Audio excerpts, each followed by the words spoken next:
Hey everybody, I'm joined today by one of my favorite thought leaders, Blair Enns. Blair Enns is the founder of Win Without Pitching, and his most recent book, The Four Conversations, discusses a new approach, a better approach to establishing fit with a client and approaching the concept of pricing and selling in a way that is good for everyone. Your business, your client's business, everybody wins. Looking forward to getting into the conversation today about AI, thought leadership, expertise, reputation. We cover a lot of ground, and there's a lot of good stuff in here. Hope you enjoy.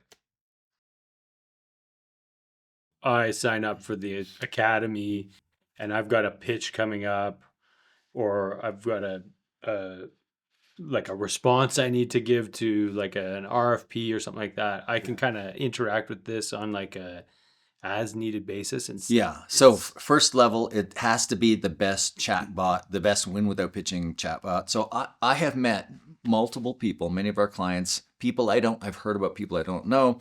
People have volunteered information to me that they've built their own Blair bot or win without pitching chatbot. And I've seen a bunch of these. Everybody's really proud of them. They're all crap. They are all crap. They'll show it to me. They'll ask a question. It gives a stupid answer, and they're so happy with the stupid answer. And I say, I would never give you that. That's bad advice. Oh, well, let me ask another question. Another stupid answer. So, what are they doing? Are they grabbing like a PDF of they're taking photos of the Win Without Pitching manifesto? so I have a lot of public content. So I would assume that my 3 books are in there. And then there's all my podcasts. There's my, I don't know how many hundreds of blog posts. Yeah. So there's a lot of publicly available information out there. And so they just go scrape everything Blair's ever done on the internet and recreate him for me. Yeah. But he turns out to be a complete dullard. So every Friday we have an AI show and tell. We have our 2 different versions of Clarence, the one that's native and Circle, and then one we built from the ground up. And we ask it questions, and then we ask the same questions of ChatGPT and Claude. But in ChatGPT and Claude, we preface it with, what would Blair Enns or Win Without Pitching say about this? Right. And then we rank like who gives the best answers. It's interesting. Some of the foundation models like the Claude and ChatGPT, the answers are getting worse. Like there's a period of time, and I think we're just coming out of that period of time, where they couldn't tell you what are the 12 proclamations of the Win Without Pitching Manifesto. It should be like one of the easiest things to find. Right. It's written down. Yeah. And so I don't understand what's going on with those models. Sometimes there's some really good answers, but our new version of Clarence is hands down beating everybody else. And it doesn't even have everything. Like we're uploading coaching recordings we haven't uploaded. We're about to upload recordings of coaching conversations, all kinds of different conversations. So it's already got everything in it, including like 3 books worth of training manuals that's not available in the public, all of our courses. And then in the academy, I blog daily. Whereas if you sign up for the newsletter on the website, you get the weekly blog. But in there, I blog daily. And part of what I'm doing is creating content for our AI. So we can see, and our clients know this, we can see the questions they're asking Clarence. And whenever I see a bad answer, you'll go and correct. I realize, oh, that content doesn't exist. So I will write a blog post on that question.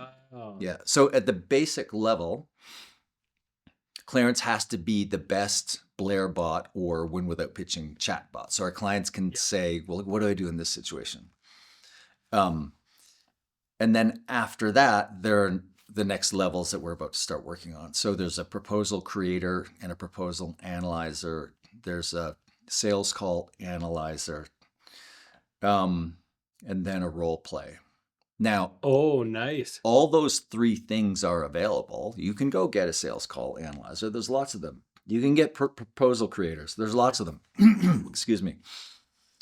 And you can do sales role plays with various AIs, but you can't do any of that from an informed Win Without Pitching point of view on selling. And, selling isn't universal. There's a lot of what I consider to be bad advice out there, or advice that isn't appropriate for the sale of expertise. Yeah, in particular, like creative expertise, something that doesn't yet exist that needs to come to life.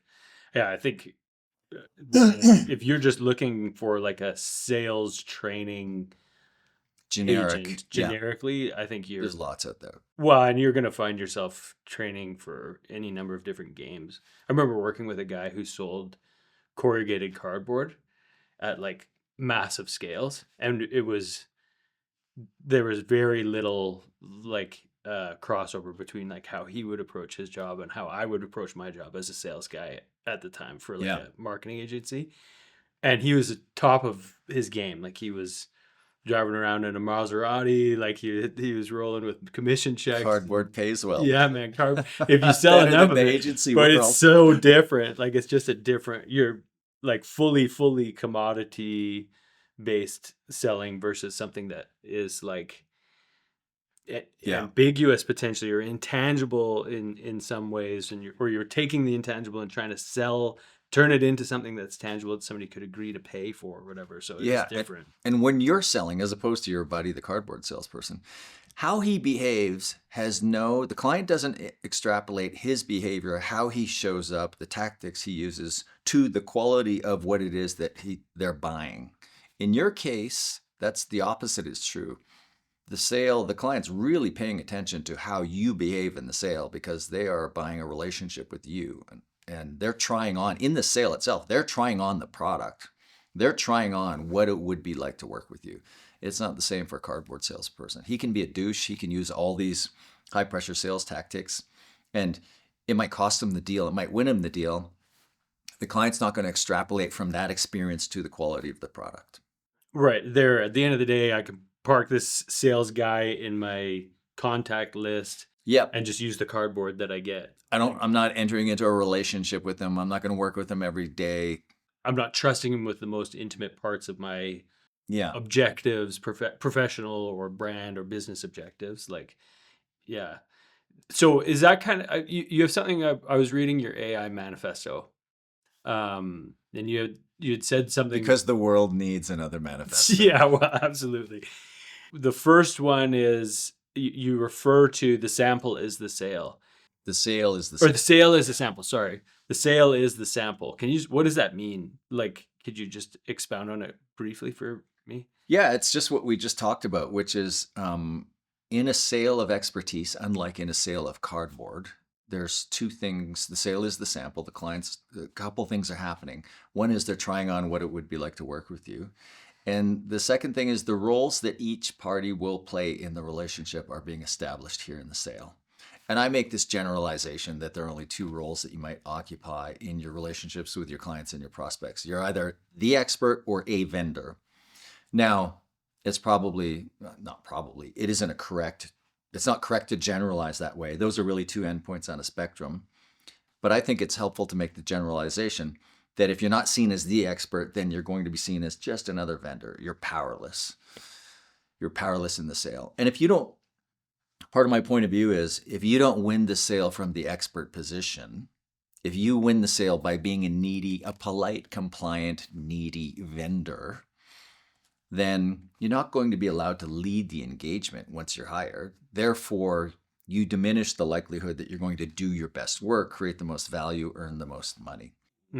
So you tell me if you disagree with this, but I think to do your best work, you want your clients to lead you through to let you lead them through the engagement instead of saying, all right, Owen, here's how we're going to do this. Yeah, I think if you have a true expertise, part of that expertise, or one of the things that expertise informs is how you produce a result.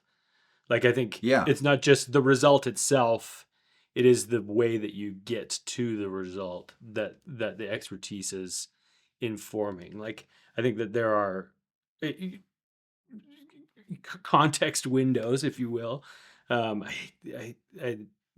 To borrow an AI colloquialism. AI phrase, like there are context specific elements of any kind of engagement, and then there are expertise specific elements of any engagement where you're like, well, this is the way that you create a good film product, or this is the way that you develop packaging to stand out in a crowded retail environment, or whatever the creative service at the end of the day might be.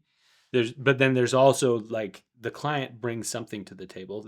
For sure they They do. have knowledge. They've tried this. They've tried and failed 100 different ways. So I think it's the expertise is kind of, I guess it's I've experienced what it's like when you are trusted as the expert, and it's the best experience for me to work. It's hard to go back to the alternative. It's hard to go back to the alternative, yeah. But at the same time, there is that like piece of like, where is the client that you're serving? Where is their expertise, and how do you bring that in and conform it to your systems or your process or your approach to delivering a result? If you pay attention, you'll see that clients late in a sale, prospects, start to ask how questions. How is this going to work? And I often say that it's not that I say that's the same question you're going to ask a surgeon when you go in for the meeting before the surgery. You want to know how this is going to work. And it's not because you have the capacity to judge the effectiveness of the surgeon's technique. You simply want to know that they've done this before, they do it all the time, they have a defined way of working. This is that assurance phase in a sense. Yes, because if the surgeon says, well, surgery is a creative process, I'm going to cut you open and figure out once I'm in there, you will be terrified. Right. But if the surgeon says, no, here's how it works, I make the incision here, blah, blah, blah, I use this technique, this tool, and explains it in detail, you're like, oh. Even though it's over your head, you go, okay, he's done this before, he does it all the time. Yeah. He has a defined way of doing this.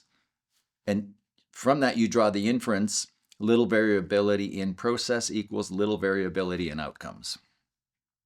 Yeah. Does that make sense? So totally, yeah. When the roles are reversed and the client says, well, how's this going to work? Or even if they don't ask and you subtly take control by saying, let me walk you through how this works. And you walk through the process, there's comfort, reassurance there for the client. And that's you taking control of the engagement before you're hired. So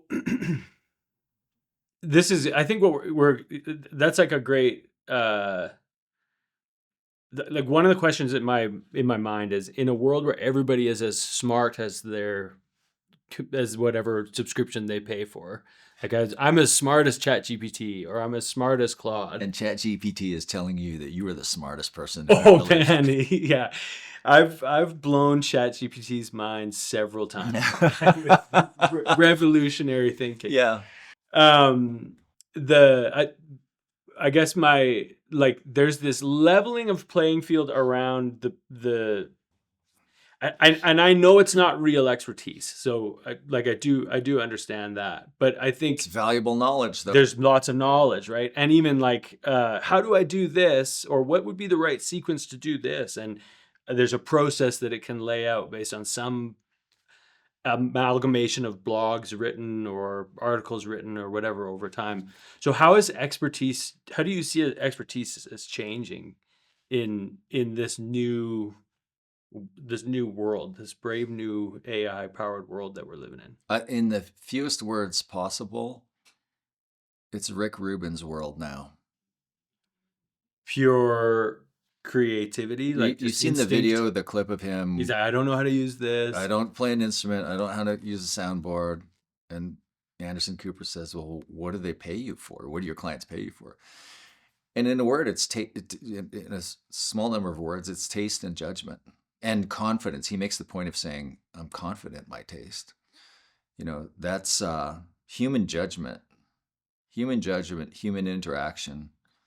Yeah, I've created, I don't know, well over 1 million words of content in the last 25 years. And I've had to, in the last few years, just reorient myself and just acknowledge that the value that I provide in the world can no longer be about the information. I have to assume everybody's got access to everything that I have. They don't, but I need to operate on that assumption. And I need to make sure that somebody who's in the sales training business the information's people are rolling their own sales training AIs. So why would somebody still come to Win Without Pitching? It has to be about the human interaction. It has to be about the human judgment. It has to be about the things our robot overlords can't do. Yeah.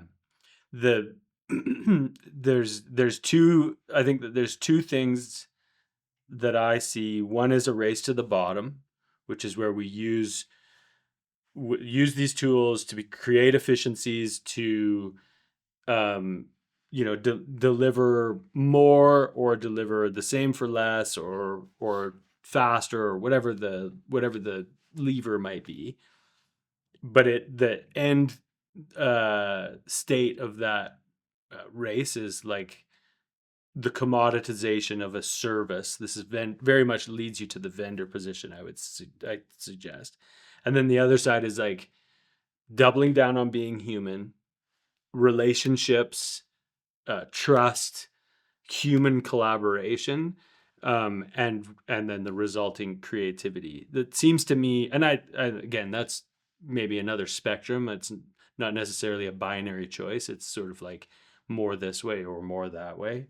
But I guess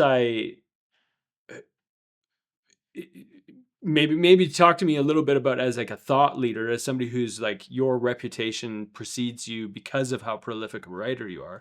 How do you navigate that, what has been like a one to many sort of mindset, and move yourself more like back towards Blair as a human, Blair getting involved? Does it put a cap on the scale of your business or your practice, or does it change your approach to how you do things online? Like that was a jumbly question, but Yeah. is it? There's a lot in there. So let's just take writing. Okay. I've been saying on LinkedIn recently, I jokingly did this post saying, "Dear LinkedIn algorithm, I am not AI guy. I just write about AI on LinkedIn because every time I log on, I end up railing against the slop in my feed and the AI generated comments on my posts." So Yeah. I've like gone, It's kind of ruined it I don't think it's forever, but it's sort of ruined well, it for a bit. it's actually getting a little bit better. I think Yeah. it kind of ruined it. But if I'm fully honest, I'm having so much fun railing against the morons Yeah. who are they're robo commenting. And then it's really interesting. I'll write a post. I engage with all the comments. I look at the comment and I immediately think that's an AI generated comment. So I click through to the commenter, and then you can see all their comments and you can see it's a pattern. Then I call out, this is an AI generated comment. I'm going to block this poster in a couple of days, but I leave it there for everybody to see. What's interesting is all of these people who are generating these comments via AI, their business, they propose to be in the business of building authority for you and building authority on LinkedIn. So they're saying, use my hack to become the thought leader that I am. Meanwhile, they're being outed as scammers. So like we're in this, it's not a Ponzi scheme exactly, but we're in the charlatan and hustler age of AI, where everybody's still looking for a quick fix. Not everybody, a lot of people are using these hacks hoping they don't get caught. So I've decided it's my job to make sure that they get caught. Yeah, and I like that you leave it up so that other people could see it, learn to recognize it, Yeah. and then you block and it disappears after a couple of days. You just kind of keep an inventory, go back to your past posts and be like, okay, block. And that's where the AI Manifesto came from, because it's not that I've already written the Win Without Pitching Manifesto. It sold over 100,000 copies, but it's like, I think there's a one manifesto limit in your career. Yeah. So, but I didn't know what else to call it. And I really wanted to get it down to as few principles as possible. Like how should experts think about using and think about and deploy AI in their business, under the premise that the sale is the sample, how you show up out there in the world as a sample of who you are and the engagement that you're trying to sell to clients. So And I got it down to 4. And it's I don't 4, think it right? needs to be any longer. I think it's really just 4 simple Do points. you want to take us through them? If I can remember them. Yeah, I can pull them up. It went out today on a blog post today again. Is it just fresh today? I remember. No, so I've it's been a work in progress. I buried it in a post a month ago. That's what. And then I had a it's LinkedIn first. post a little bit after that. So the LinkedIn post, but there's my most recent email that went a few hours ago was I realized, I need a canonical post on this on my website. So I kind of apologized at the beginning of the email saying, I've already written on this, but I do want to have this canonical post on it. By the way, this is like just a comment on the website. I really like the watercolor, the treatment on your imagery. Yeah. It's kind of nice sketch style. I started getting into watercolor like maybe 3 or 4 years ago. I just went like autistically deep on it for a period of time. Anyway, so I how do you feel about the fact that those are all AI generated images? Yeah, the same way I feel about anything with AI. Like, oh, that's it. I like it visually. It's nice. Yeah. It's like I looked at it and I was like, "There's no way that's real. Like, it's definitely AI." It's all AI. But the alternative was these shitty stock photos we were using, that had no no soul, anyways. No soul, no similarity. Yeah, like there's no continuity. There's you can look at it and go, "Oh, that's a brand Win Without Pitching post." Yeah, whereas this, I feel like you could own that as like a style and a vibe. Yeah. Next level would be to hire a designer like David Baker does. He's got a designer on retainer, and anytime you write something, he sends it. She just illustrates it. But he's often weeks ahead in what he's posting. I'm not. I'm like, I get up in the morning and think, I need a post in 3 hours or 8 hours more often. Yeah, maybe one day ahead kind of thing, or less than one day ahead. Yeah, but you keep up with it. Okay, I've got it here. So I'll read them and then let's just talk about them. Yeah. So the experts AI manifesto, point number 1, we will push to AI as much as we can without violating the maxim that the sale is the sample, without compromising the high ground of the expert. Yeah. So we've already talked about that. Basically, reputation is built over years and it's can be destroyed quickly. So the idea is the sale is the sample. If I want to be seen as an expert advisor, if I want to be known for high integrity, if I want to be known as a critical thinker, all of these things that I would like people to think about me, then let's use AI to the fullest without compromising those ideals. And that first point is really meant to say, I'm all in on AI, and I think this is the most exciting time. I've been in business for 25 years, and it's never been this exciting. I mean, it's part terrifying, but if you're an entrepreneur, that energy and terror, man, that's what drives you. It's like I was saying to a friend of mine the other day, feels like we had 10 years where there wasn't a lot of innovation going on in the greater world and economy, and we're making up for it now. So I'm pro AI. I'm very excited about it.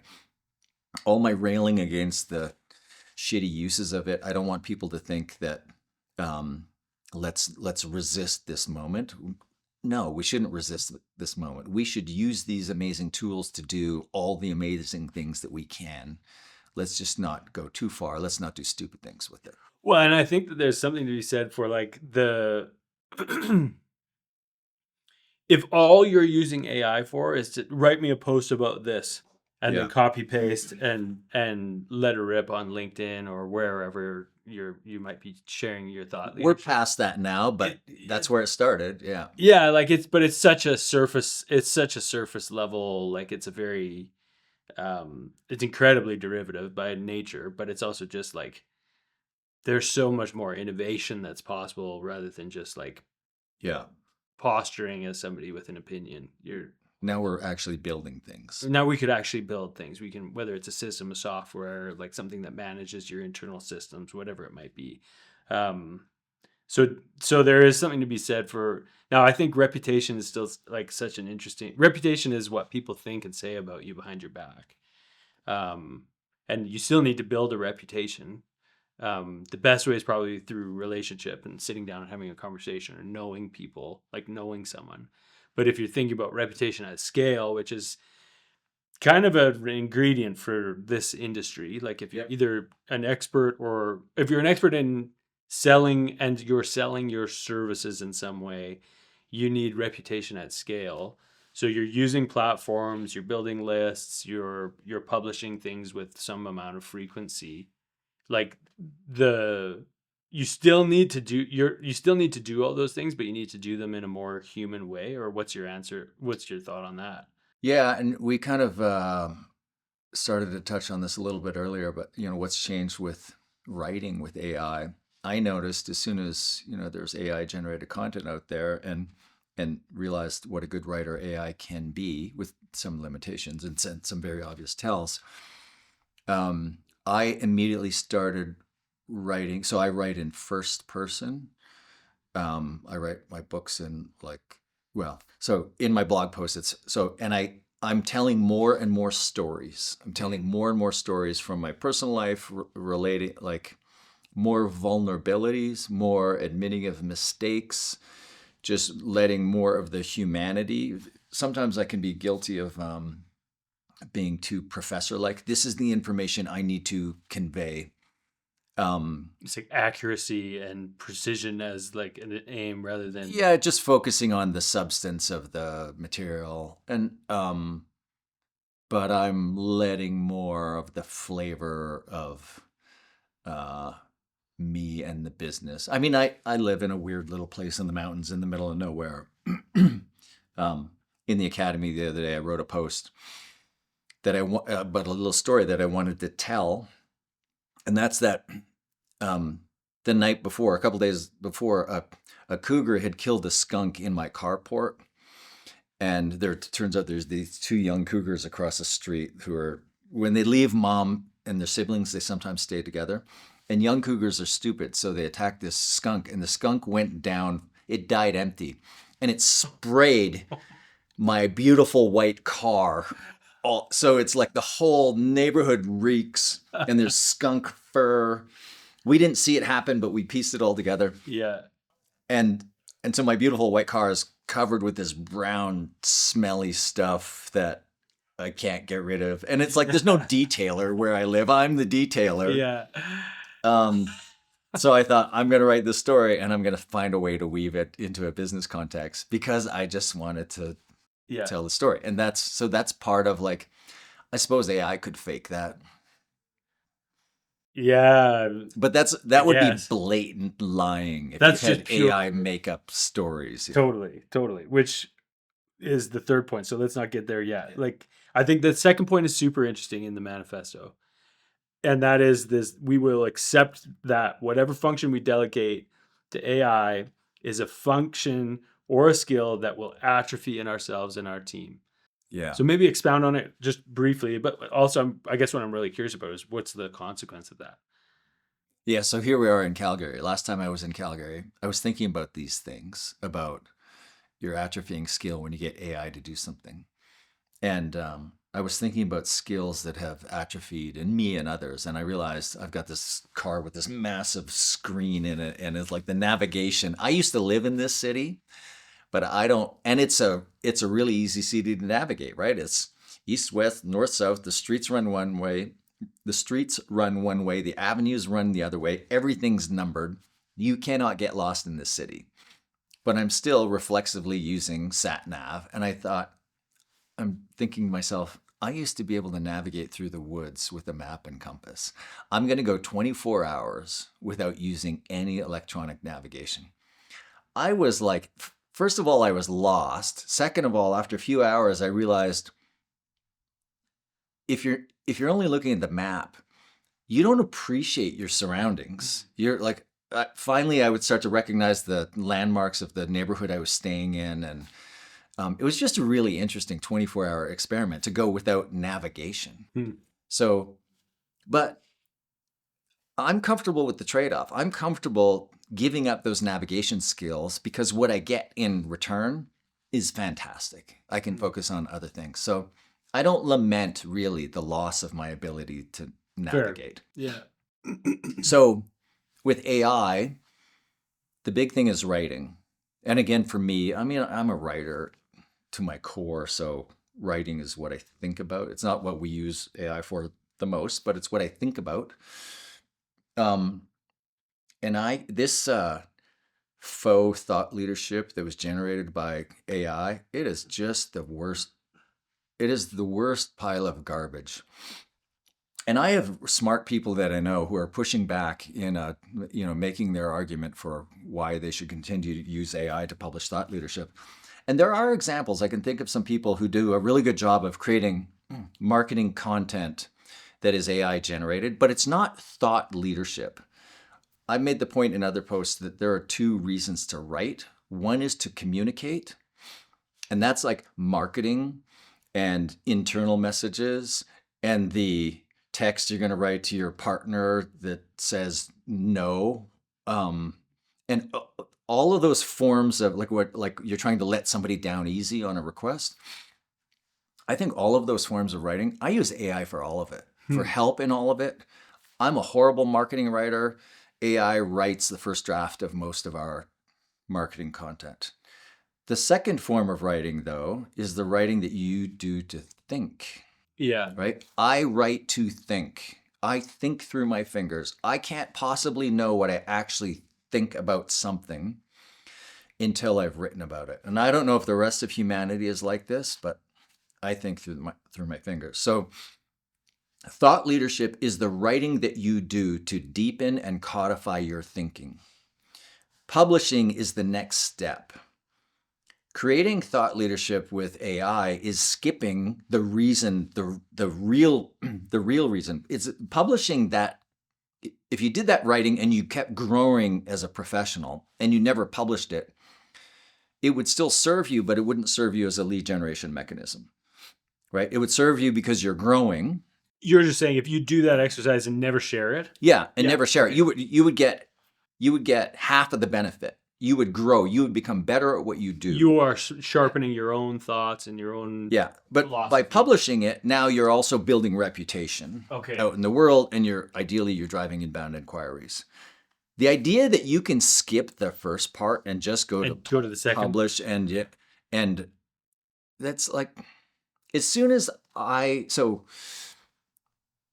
in this group chat with a bunch of other advisors who serve the same space that I serve, independent creative firms. And it never stops. Like it's constantly going. And somebody shared a post the other day from, I don't know who it was, and it was on a topic that we were all talking about. And I thought, this is a really good post. It's really thorough. It's missed one big thing, one big idea. It doesn't matter what it is, but there's a big idea that's just been completely missed. But other than that, it's completely thorough, and it's really long. It's longer than it needs to be.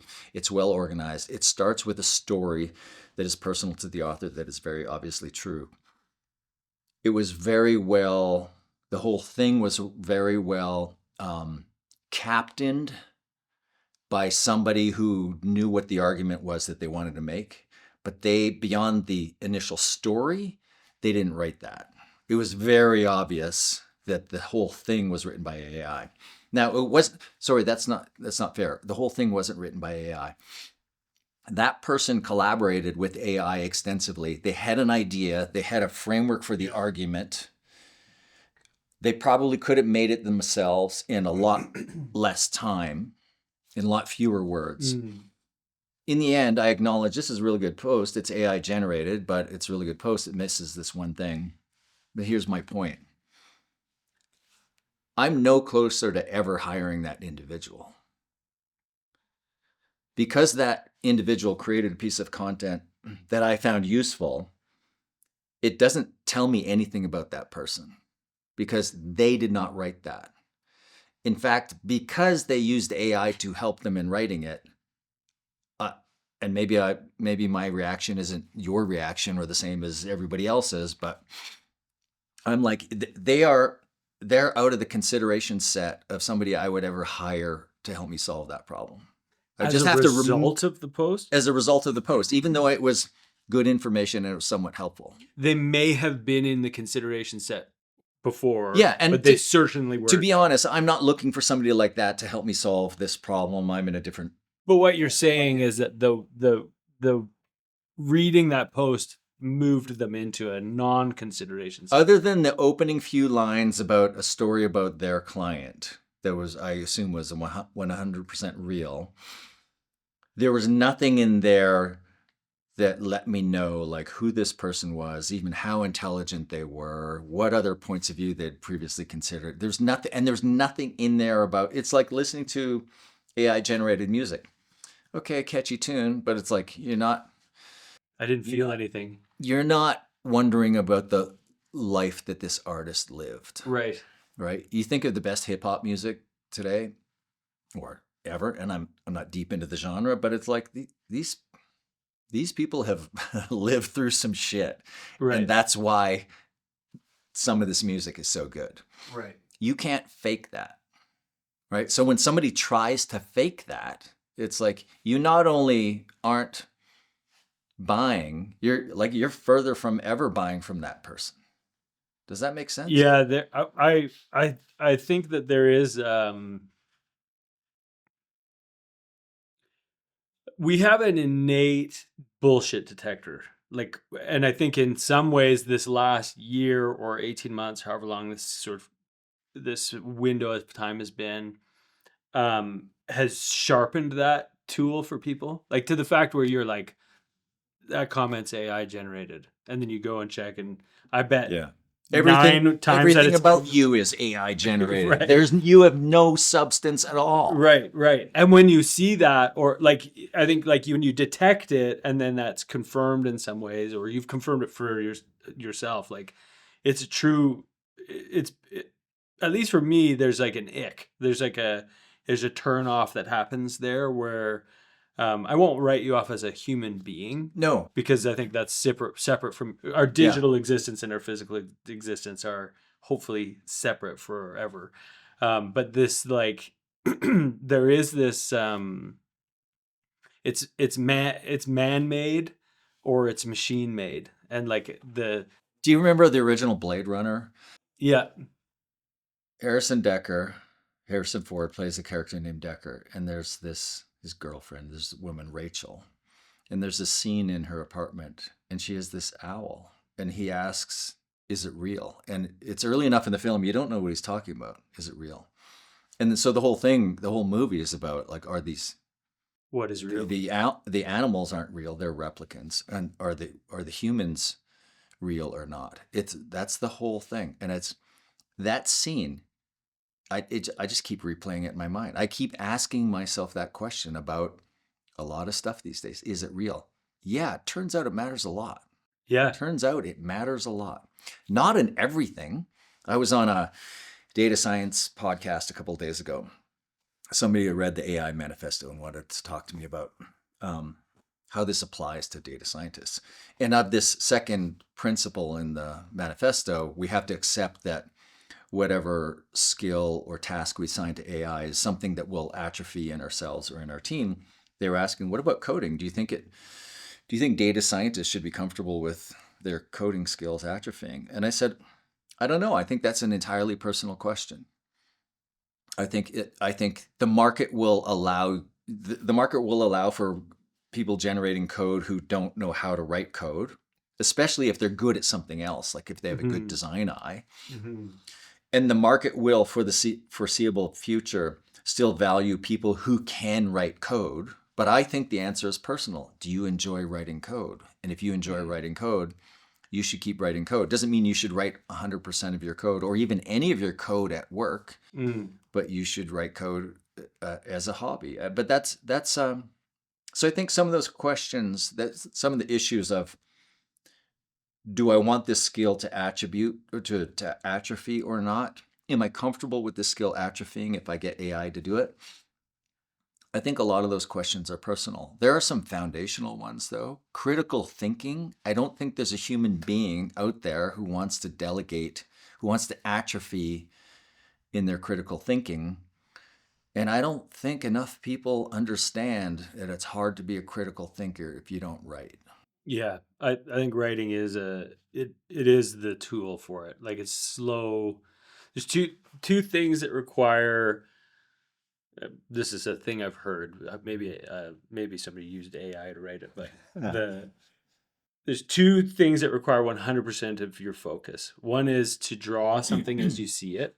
So you're translating something visual through the fine motor skills of your fingers into a pen, onto a piece of paper, whatever it is. You cannot multitask.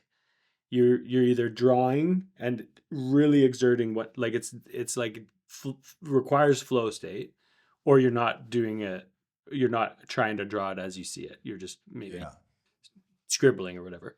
And writing is the other one, to bring coherent thought through the pen onto a piece of paper. Or I think the same could be argued for typing on a keyboard, depending what your native sort of tool Yeah. is. I think it's probably more powerful if you write by hand, which I don't anymore. Yeah, I think I suspect that it is, although like typing is actually kind of an incredible, it's kind of I an agree. incredible thing. Yeah. Yeah. And I don't think it's the same to speak. Like I do use AI through voice, like voice mode or whatever they call it. And my thoughts are nowhere near as coherent as if I take a moment and then write them before, and like engage intellectually with my prompt, if you will. Yeah. It's not the same as if I speak with it, but that focus is really, it's quite a magical thing that humans have that nothing else really has. Like this ability to say, I'm going to just, or maybe it's something that all animals do have, and we don't for 98% of our waking lives. But when we do have that experience of flow state, or like just truly being dialed into the task at hand, that's one of the reasons why I love conversation so much. Like there's too many podcasts out there, and there's too much content arguably, but it's so enjoyable to share focus with somebody else. And Yeah. Getting more valuable too, isn't it? yeah, it is. Well, it truly is. I think in like, if only for selfish reasons, Well, it's individual the reasons. question, is it real? Is this real? This is real. Right. Yeah, it's very real. Like you're here, like I'm not like multitasking with like posts or getting pings from emails. Like that shared amount of focus is just a precious thing. So I think that that's the one spot where like if I'm things may atrophy. One way to look at it is that skills may atrophy. The other way to look at it is I call it incumbents versus insurgents. You're an insurgent, so you don't have the power of scale, capital, established reputation. You're starting out. You're an entrepreneur or startup, something that's sort of moving with the agility of an independent. Insurgents right now, I think, have the opportunity to say, it's not just that I don't even have that skill to atrophy. I don't even have that. Yeah. There's nothing to atrophy. So I'm going to use a machine to backfill that and be much more competitive at a small size or early stage, without having to raise capital to build a project management office, or whatever other kind of. I always go to project management because it's my least favorite thing. So I'm like, how can we get the robots to project manage for us? Yeah. So if I don't have the skill, I think it's like AI is this like this great equalizer in that sense. But if there is one, the thing I agree with you 100% is like, if there's a skill that you don't want to atrophy, it's communication. Generally, whether you're in marketing or not, communication is like it's critical to do to create anything. It requires collaboration, which requires communication. You have to be able to convey an idea, listen to what somebody else is saying, mix it with your own thoughts. Like that back and forth is such a. Yeah. I've hired people just based on their written communication skills. I remember there was somebody I knew in the town I live in, and I saw a letter she wrote for something unrelated. It's a community thing. And I said to my wife and business partner, we need to hire her. Like, look, it was just a 1-page letter. And we verified that she wrote the letter. And it was like, that's enough to me. Well, you can't do that anymore. You don't know if they wrote it. A number of years ago, I was going somewhat insane trying to write a book. and I had written a book. I had going somewhat insane trying to write a book. Hands up, anyone? Yeah. I don't. Is that just part of the process? Because I found Oh my God. I figured out how to write a book, but we can come back to that. okay. Just I'm curious on somebody that. told me. Well, so I had written a book previously, and I had the way that it had worked was I had thought about it, and probably for I maybe did a couple small pieces of writing over the course of 3 months, and then I locked myself in a room for like 2 days and wrote 90% of it. Like in one go, it just all came out in like an exhausted, Vyvanse driven state of just like output. And it was good. It was like a thought leadership book. It was a very thick business card for launching the first version of our agency. What was the future of the cannabis industry going to be like? That was kind of the premise of it. So then we were recalibrating into what this is, and I was trying to write a thesis of what's the thought leadership, what is our philosophy or our standpoint or our unique perspective on the world, and why does it matter that we have this opinion or these thoughts? And I was struggling so much. I did feel like I was going a bit like I was going crazy. Like I couldn't quite get it out the right way. So I went on a writing retreat out, and I stayed with my parents for a week out on the West Coast. And I would give my dad, I would work for the day, and then I'd give my dad whatever I did, my output for the day, and say, "Would you read this?" And he would circle and write. He's a very good communicator. Eventually, he said, "I'm not reading anything else. You need to read this." And he handed me George Orwell wrote an essay on political speech. I think it's called "Against Political Speech," Oh, yeah. and it's fantastic. It's not very long, as is kind of the point, but it changed the it. First of all, I stopped writing a book. I was like, oh well, maybe books are just too long, anyways. Like, what do I need to take a book to say what I actually think, or could I do it much shorter? Could it be a sentence? Could it be, maybe it's a paragraph? Maybe it's a tweet thread. Maybe it's a tweet thread. Like, how succinct that my objective totally changed from being like how broadly could I defend my perspective against all the other things that people might think, to how succinctly might I convey the thought that I have. And it changed the way that I speak. It changed my approach to conversations. It certainly changed the way that I write. My editing is like, how do I get it short? How could I make that shorter? What are the words that don't? There's a lot of words in there. Was it the content of that essay or was it the way it was written? I think it was the content of the essay. I think I was struck by how, like, it's 100 years old. So I was struck a little bit by like how prescient it felt with to write that 100 years ago and how relevant it was today. But it also just helped me to identify in myself where I lack an opinion, but I'm writing anyways. Like, I'm writing all these things, and it's so long because if you kind of boil it down or put it in a pot and reduce it, you find that there's very little substance there. And it made me feel like super allergic to. Anyways, I recommend it to anyone. I think it's called Against Political Speech, and it's Orwell who wrote it. And this is the essay on how it's the unsaid stuff. It's the quiet acquiescence of things, the things that we don't push back against publicly. Is that the essay? Yeah, and it's this, we allow we allow politicians to like consume our attention with and say nothing. And like it was if you think about, like, I think it was in the late 20s maybe that it was being written, so it would have been like in that gap between World War I and World War II.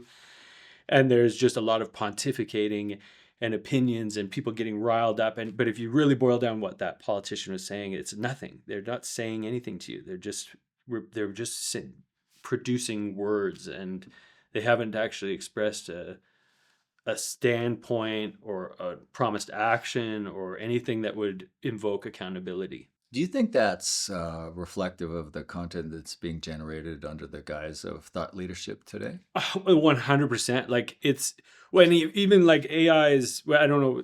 You think about like how they're programmed to keep you engaged, like the way ChatGPT is just sycophantic towards you. Like, oh, you're so smart, Blair. That's the best thing I've ever. Out of all the millions of people that use me, you're the best at it. Like, And then finishes with, "Would you like to?"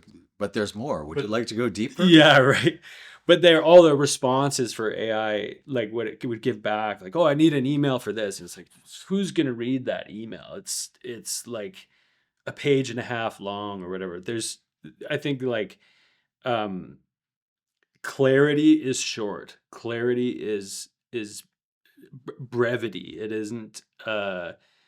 doesn't go on and on like my sentence is right now. Like it is just like it is punchy. It's to the point. It's reduced and distilled down to the very essence of thought, as opposed to a Donald Trump speech that's just winding around like over here and then over here and over here to try to get to some sort of conclusion. So I would look at AI stuff and just say, like, first of all, if you had to write that yourself, no one has time to write that many words down. Are you kidding me on this topic? AI made it long and it makes it less relevant to me. And people don't even like reading. So why are we doing all these long posts? Like, but anyways, I digress. I don't even know why we got on that, but it's a great essay. I would just recommend it to anyone.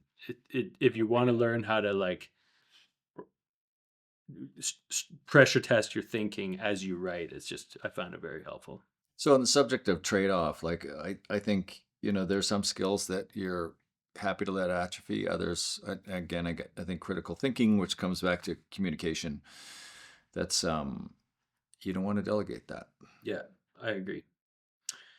I want to go to the third point, which is that we'll never use our AI to lie. Yeah. But I also am curious, what did you say? You learned how to write a book. Now, should we come back to that at the end? Sure. Okay, we'll come back to it. So never use AI to lie. We've touched on this a little bit too. So if I could pull up my inbox right now and it would be filled with, "Hi Blair, I noticed that you didn't notice anything. The writer did not see anything. That is a completely artificially generated statement scraped from my website or LinkedIn profile, whatever. It's coming from a human being. The human being is purporting to have written it and there's this faux intimacy. I understand that you don't understand anything. You're faking it. Where I come from, that's a lie. Right? So if you're going to lie in your marketing, in your communication, then you're going to lie in your engagement. Like that's my inference. And if I'm wrong, tell me how I'm wrong. If you're going to lie to me, if our first interaction starts with a lie, what does that say about you?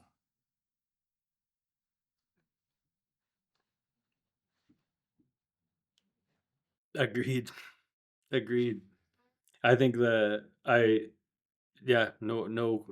further comments. It's like it's Nope, if you're no further comfortable with questions, it, Your Honor. if you're comfortable with it in your first interaction, then you're look in the mirror. Wait till that strategy deck, that presentation, the campaign presentation, or whatever it might be. And I'm not without sin here. I have experimented over the years with all the various marketing techniques of the time and etc. I even sent an email once, a mass email that began with like implying that, and I did it once, and a small part of myself died. And now my inbox is filled with that garbage. Yeah. You know what else gets me, which is the fourth one, which I think the fourth principle is about integrity.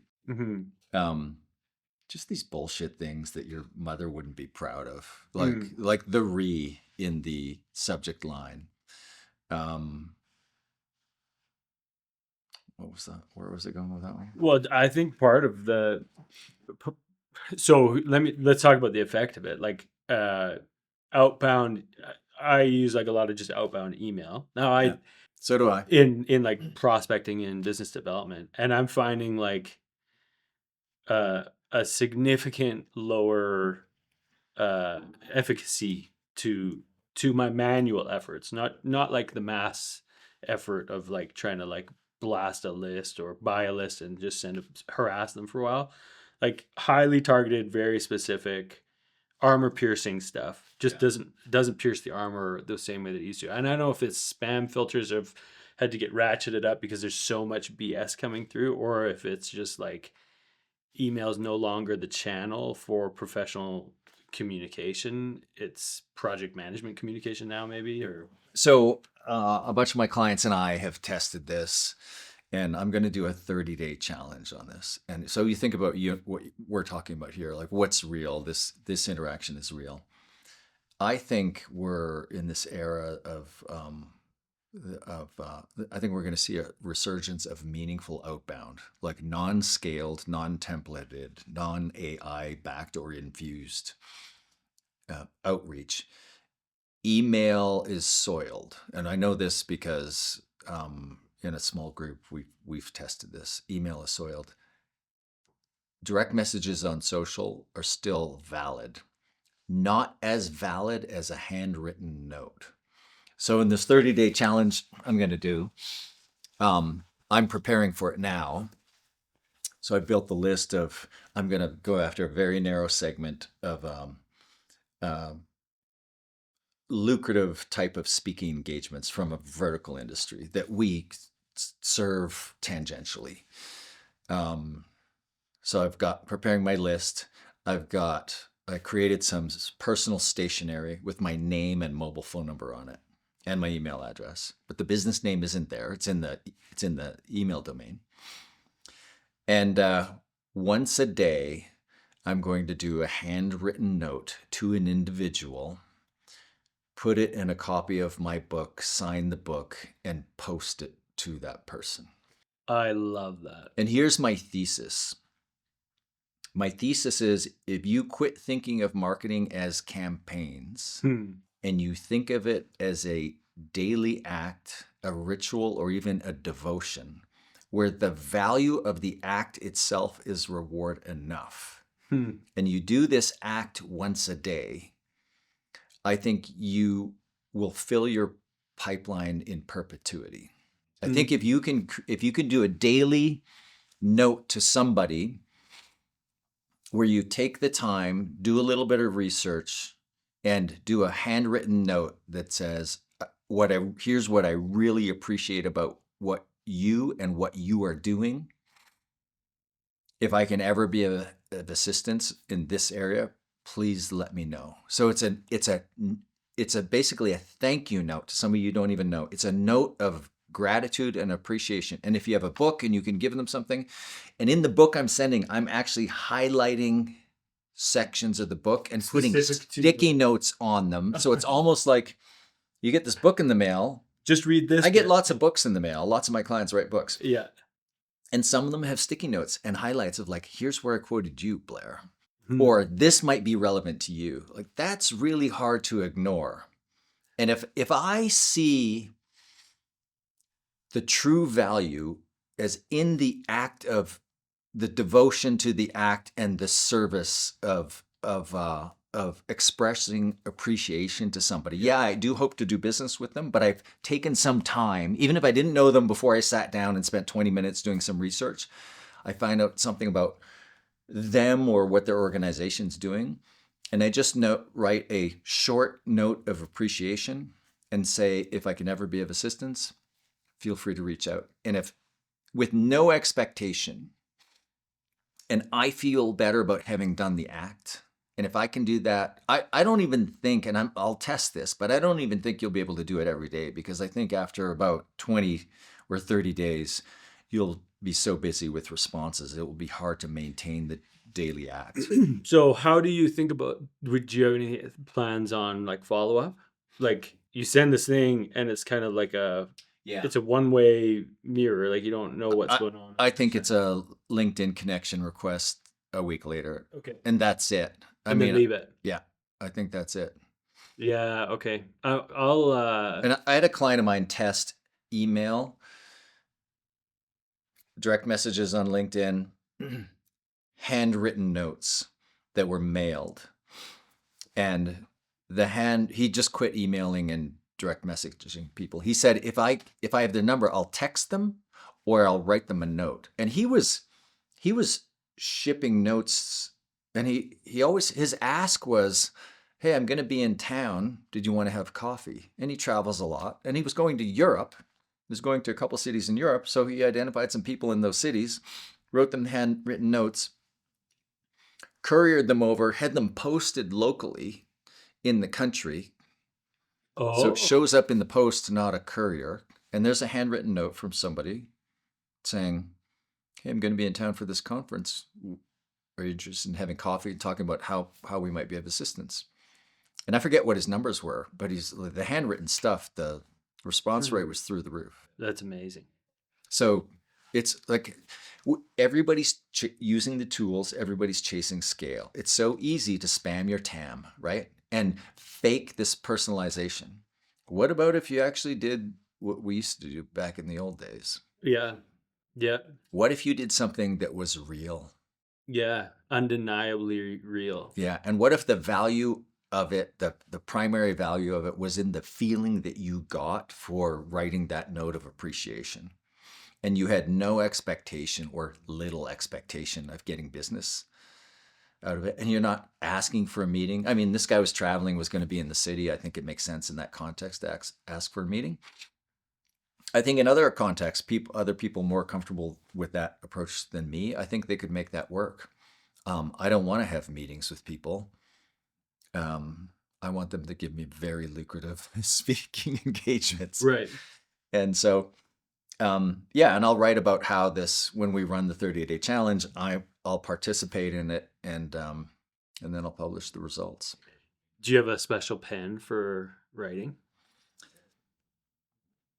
So I used to collect fountain pens. Okay. And I don't have great penmanship. I wish I could go back. I probably could improve it today.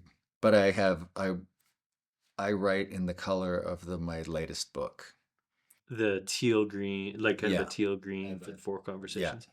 Fine tip felt pen. Oh, nice. That's teal green. Oh, that'll be nice. Yeah. Yeah, that's got some personality to it for sure. Yeah.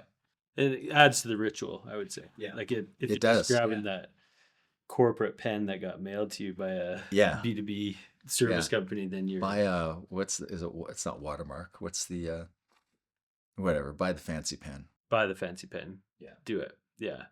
I wrote with a fountain pen for a little while, but then I found it's not waterproof, and I have this innate fear that my journal is going to get wet and I'll lose it, which maybe like I should just be.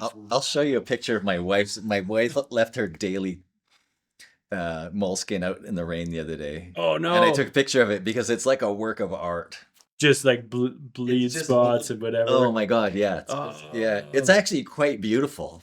But is it like? Oh, it's dead. It's useless. She's still using it, but good for her. Yeah, yeah. I started writing with archival ink, pens with archival ink, which is like waterproof and fade proof and age proof. I don't know. It's like I get a little bit autistic about pens.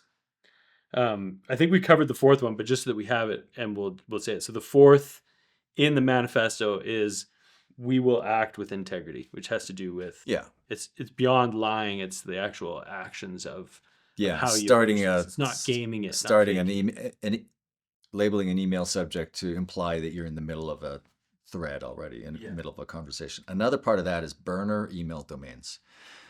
Drives me fucking crazy. I get an email from somebody, some sort of outreach. If I think the outreach is interesting, maybe I'm interested in it. I will take the email domain, paste it into a web browser, and if it redirects to another website or there is no website, that is not their email domain, I mark it as spam. Wow. Just the care that you're like the caretaker for internet. This gets me riled up. Why are you doing this? Because you're spamming and you're trying to avoid the penalties of being a spammer. Yeah. You're a goddamn spammer. And you don't want your website to suffer No, well, I mean, I think at this point in time,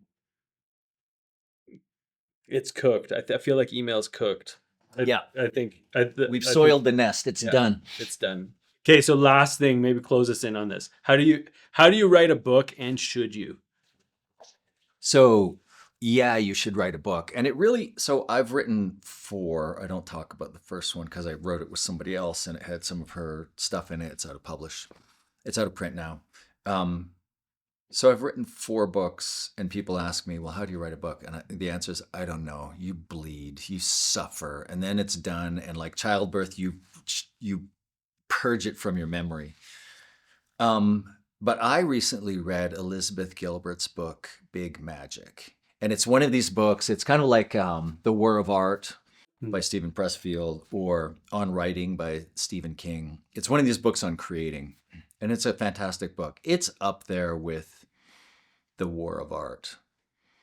Now, maybe I would put it right below The War of Art. But she said 2 things that changed how I write. The first one is she told her story. So I've read a couple of her books, Elizabeth Gilbert's books. I haven't read Eat, Pray, Love. I started reading her novels after I read Big Magic because I was just so impressed with her as a person. And what she says in Big Magic is she had written 3 or 5 highly acclaimed novels that did not sell. Reviewed by the New York Times, rave reviews, didn't sell. Then she wrote Eat, Pray, Love for herself and sold 12 million copies. So the first lesson is you should be the audience. Like Steve Jobs built products for himself. Right. Right? You should write a book for yourself. So I decided, I had a broad book idea that has nothing to do with it's more of a personal book that I wanted to write. And in that moment, I decided I'm going to write a book to myself, to my younger self. I'm turning 60 and I'm writing a book to somebody who's about to turn 30, to the version of me. So, and that alone, a book that I would want to read, that has just set me free. And the second thing that I got from her in Big Magic is she was trying to answer the question, how do you find the time to write? How do writers find the time? Like, what technique do you use? And I've always struggled with this. This is the biggest issue for me. And she said, you don't find time to write, you steal time. And to me, my wife and I had been talking about, we have this ritual. We're empty nesters now. We get up in the morning, we start a fire in the fireplace, we sit down, we have our coffee, we both pull out our phones, we do our little New York Times game, and then we spend like an hour reading the news or playing other games or whatever, just on our phone. I'm not a big social media person, so I'm not doom scrolling on social media. But I am killing about an hour on my phone. And I thought, we're talking about, she says she's going to sit there and read instead. And I thought, well, I'm going to start on this book. So it's at the beginning of the Christmas break when I read this, and I start writing.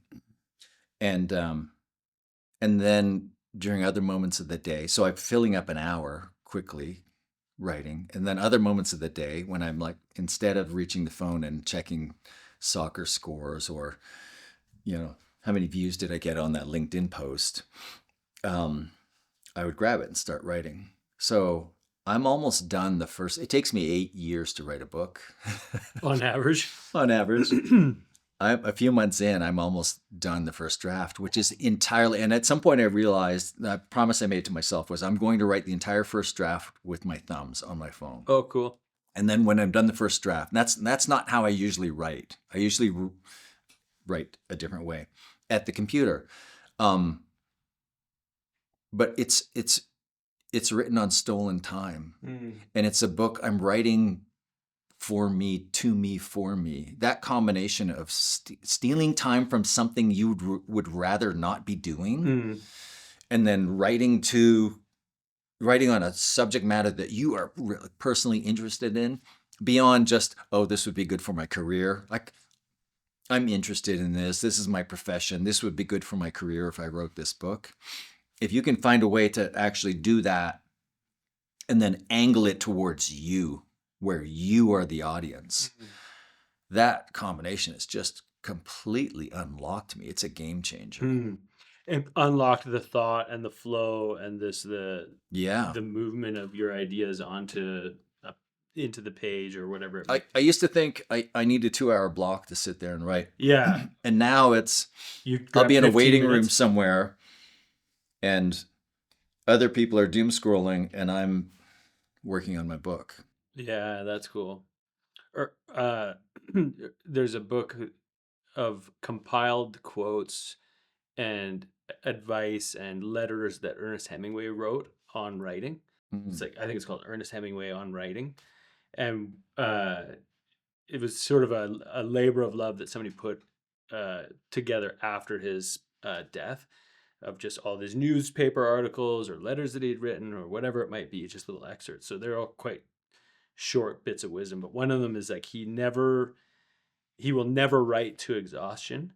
He will always stop writing, knowing what the next thing to write is. Some people will stop in the middle of a sentence. I think Stephen King does that. Maybe it's Hemingway.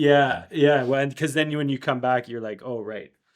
And you pick up the thread and can continue to move and I think like the 2-hour work block is kind of anti that. It's like, okay, I got to bring this thing to completion inside this.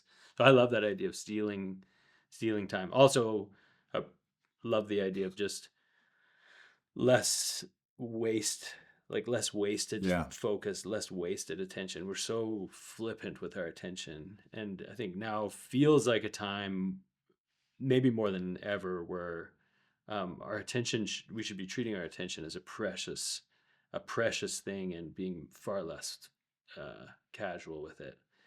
Like, I know for myself, and I'm in media, so it's like I'm part of the problem, but I know that I can just like burn 2 hours in an evening watching short content. TikTok or YouTube Shorts. It's like, where did 2 hours go? Where did 2 hours go? And you're like, you could have put 2 hours into your book. Yeah, exactly. I could have gone 2 hours more insane if I wanted. Oh, that's interesting. Well, I'm looking forward to reading the book. I'm not 30 anymore, but I appreciate the idea of just like casting back some. There's a wisdom of 30 years more time traveled and more experiences. And I think also if you're writing it for you, you're a good curator. Like I think curating something that's valuable. I've always appreciated your perspective on things. And I started out in the industry. The first book I ever read was the Win Without Pitching Manifesto, and it shaped the trajectory of my career and the way that I valued creativity and expertise, and even gave me a relationship with sales that I could embrace without feeling like I was being manipulative or whatever. Just so yeah, I look forward to reading this one as well. It's going to be, I'm sure it'll be good. Thanks, Owen. Yeah. Thanks for joining today. I appreciate the shared focus and the conversation. It's great. Pleasure's all mine. Yeah.